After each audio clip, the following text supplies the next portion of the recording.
ऊपर हम मार्क भी कर देते हैं। ये इसके ऊपर नहीं हुआ होगा, ये इसके ऊपर हुए हैं, एग मार्क्स हुए हैं। तो ये हमारे कोड्स हैं, हमें पता चल जाता है कि किस ब्रीड का एग है। और अगर अनफर्टाइल होता है तो हमें पता लग जाता है कौन सा मेल अनफर्टाइल हो रहा है। मुर्गियों के लिए क्या मतलब सोच के क्या रखा हुआ है, इसका क्या मकसद है? मतलब एग्स पड़े हुए हैं सभी में, एक एक मुर्गियां भी बैठी हुई थी। ये बेसिकली एग बॉक्सेस हैं वो उनके ले करने के लिए।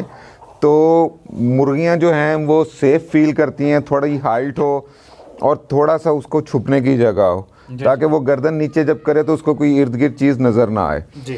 तो ये इसलिए फिर ये मैंने नेट से ही देखा था डिज़ाइन, तो वहीं से फिर मैंने कॉपी करके इसको अप्लाई किया। तो अल्हम्दुलिल्लाह हमारा एक भी एग बाहर नहीं आता, सब मुर्गियाँ एग्स। यानी कि ये हम देख रहे हैं, ये जैसे मुर्गियाँ बैठी भी हुई हैं। अच्छा सर, ये बताएं कि ये इस पोर्शन में आपकी सिर्फ अयाम सिमानी है, ये कौन सी अयाम सिमानी है? जो आपके ब्रीडर्स हैं वो वाले हैं या क्या इसमें रखी? ये मेरे घर की, ये ब्रीडर्स के F1 हैं बेसिकली। ये मेरे घर के बच्चे हैं जिनको मैंने पाल के बड़ा किया हुआ है, तो अब माशाल्लाह ये ब्रीडर बन गए हुए हैं। तो यहाँ पे तकरीबन 25 फीमेल्स हैं और 7 मेल्स हैं यहाँ पे। अच्छा, अयाम सिमानी के मुख्तलिफ पोर्शंस आपने बनाए हैं, इधर भी है आगे भी है, तो क्या ये इनकी एज के हिसाब से आपने डिवाइड किया हुआ है या फिर बर्ड्स की मतलब वैसे डिवाइडेशन आपने की है? जी बिल्कुल, एज के हिसाब से किया हुआ है इनको। तो यहाँ पे 2 ब्रीडिंग के पोर्शन है, एक मेरा पेरेंट स्टॉक है वो मैं आपको आगे दिखाऊंगा, और ये जो हैं ये F1 चिक्स हैं जो मैंने घर से ही तैयार किए हुए हैं। अच्छा, ये एक और चीज़ यहाँ पे मैं देख रहा हूँ कि आपने इनकी जो फीड वाले बर्तन है वो आपने उठा दिए हुए हैं इनके। जी, इसमें हम बेसिकली दिन में 4 घंटे सर्दियों में फीड ऑफर करते हैं। जी। 2 घंटे मॉर्निंग में करते हैं, उसके बाद इनको उठा देते हैं और उसके बाद दोपहर को उनको ग्रीन फूड देते हैं। उसके बाद शाम जब होती है तो 2 घंटे फिर इनका फीडिंग टाइम होता है, बाकी सारा दिन इनके पास फीड नहीं पड़ी रहती। उसके बाद ये हमारा ऑस्ट्रोलॉप्स का साइड है, पोर्शन है। इसके अंदर वाइट, ब्लैक, ब्लू और स्प्लैश ऑस्ट्रोलॉप्स हैं। ये अभी ब्रीडिंग पे नहीं आए, इनमें बड़ी 2-4 एग्स ही आते हैं दिन के अंदर। जो ये ब्रीडिंग पे आ जाएंगे तो फिर हम इनको अलग अलग कलर वाइज उनके केजेस के हिसाब से उनको वहाँ पे रख देंगे इनको। अच्छा सर, सर्दी से बचाने के लिए आप इनके साथ मतलब इनको क्या दे रहे हैं, क्या किस तरह का इन्वायरमेंट प्रोवाइड कर रहे हैं? बेसिकली जो सर्दी है ना वो बर्ड को 2 जगह से ही लगती है, एक पाँव से लगती है और एक कलगी से लगती है। जी। बाकी तो बर्ड फीदर्ड अप होता है सारा। जी। तो मेनली क्योंकि उसका पाँव जो है वो ज़मीन से टच होता है, तो ज़मीन पे मैंने ये देखा कि गोरों ने भी 1-1 फुट की पराली और तोड़ डाली होती है, तो वहीं से ही हमने लेके, तो हम ये देखें अगर 6-6 इंच इसके अंदर ये अब हमारी वो ज़मीन निकली है। तो ये जब उसकी बेडिंग गर्म होएगी तो बर्ड को कुछ भी नहीं होगा। ठीक है सर, ये पोर्शन तो आपने दिखा दी, अब आगे वाले जो हैं वो भी नाज़रीन को विजिट करवाएं। जो एग्स कलेक्ट करके हम इधर रख देते हैं। जी। और उनके ऊपर हम मार्क भी कर देते हैं। ये इसके ऊपर नहीं हुआ होगा, ये इसके ऊपर हुए हैं, एग मार्क्स हुए हैं। तो ये हमारे कोड्स हैं, हमें पता चल जाता है कि किस ब्रीड का एग है।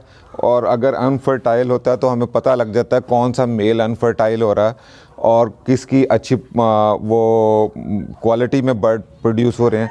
तो हम सारा एग्स के ऊपर मार्किंग से और फिर चूज़ों को सेग्रीगेट करने से फिर हम उसका अंदाज़ा लगाते हैं। ठीक है जी सर, इससे आगे आप इस गर्मी चाहिए हमें, सर्द मौसम है, तो ये भट्टी हमने लगाई हुई है। ये हम 24 घंटे ही चलती है।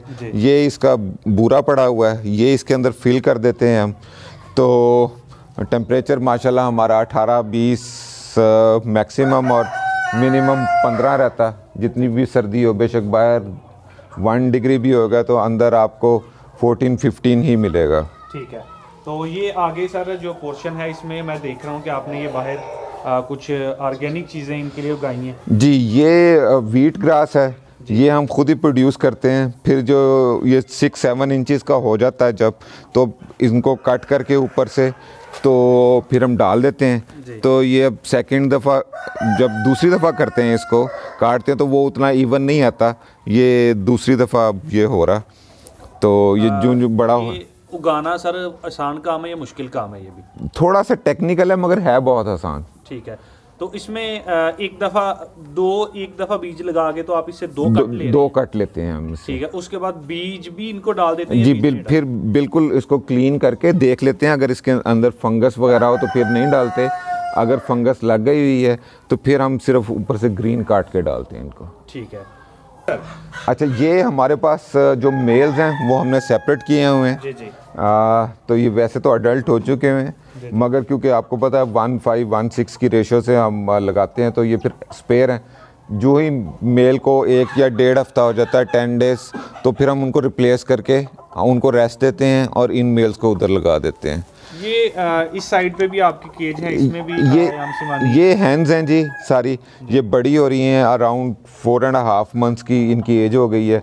तो मैं इनको 7th मंथ जब स्टार्ट हो जाता है या उससे पहले मुर्गी अंडा दे देती है तब इनको मेल्स के साथ छोड़ता हूँ, वरना ये सेपरेट ही रहती हैं। ठीक है। अच्छा, ये टोटल केजेस आपके दोनों साइडों पे कितने हैं? ये 18 केजीज हैं जी टोटल। 18 केजीज। ठीक है। इसके साथ और कौन सी ब्रीड है वो भी आप दिखा जी।